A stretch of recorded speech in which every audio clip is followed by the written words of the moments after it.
শুভ সকাল সবাইকে। সকালে নাস্তা খাবো চালের রুটি। যে তারপরে যে গরুর মাংস দেখছো, আমার নতুন বাটি কাঠের, এটাও কাঠের প্লেট, সুন্দর। তবে দোয়া ওঠার চাই, দেখো খাবো এখন। আজকে চা এখনো খাওয়া হয় নাই, নাস্তা খাওয়া হয় নাই, খাবো আজকে। আবার গরুর মাংস আর 5-6 কেজি পাকাবো। তোমরা পাশে থেকো, রান্নার সময় দেখাবো। তো তোমরা কি এখনো নাক ডেকে মনে হয় ঘুমাইতেছো সবাই? তাড়াতাড়ি উঠো, নাস্তা করো, গরম গরম চা খাও। এই দেখো গরম গরম চা খাবো।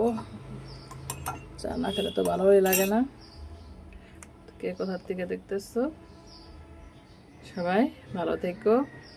আর যে ঈদের সময় তো গরুর মাংস বেশি খাইলে প্রেশার উঠা জায়গা, তাও একটু খাই, রুটি দিয়ে ভাল লাগে, না খেলে আবার ভালোও লাগে না।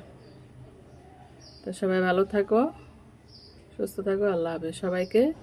আজকে তৃতীয় দিন, ঈদ মোবারক, ঈদ মোবারক, ঈদ মোবারক। শুভ সকাল সবাইকে। সকালে নাস্তা খাবো চালের রুটি।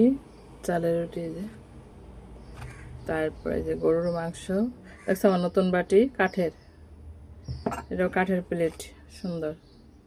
তবে দোয়া ওঠার চাই, দেখো খাবো এখন। আজকে চা এখনো খাওয়া হয় নাই, নাস্তা খাওয়া হয় নাই, খাবো আজকে। আবার গরুর মাংস আর 5-6 কেজি পাকাবো। তোমরা পাশে থেকো, রান্নার সময় দেখাবো। তো তোমরা কি এখনো নাক ডেকে মনে হয় ঘুমাইতেছো সবাই? তাড়াতাড়ি উঠো, নাস্তা করো, গরম গরম চা খাও। এই দেখো গরম গরম চা খাবো। চা না খেলে তো ভালোই লাগে না। কে কোথার থেকে দেখতেছো? সবাই ভালো থেকো। আর যে ঈদের সময় তো গরুর মাংস বেশি খাইলে প্রেশার উঠা জায়গা, তাও একটু খাই, রুটি দিয়ে ভাল লাগে, না খেলে আবার ভালোও লাগে না। তো সবাই ভালো থাকো, সুস্থ থাকো, আল্লাহ হাফেজ সবাইকে। আজকে তৃতীয় দিন, ঈদ মোবারক, ঈদ মোবারক, ঈদ মোবারক।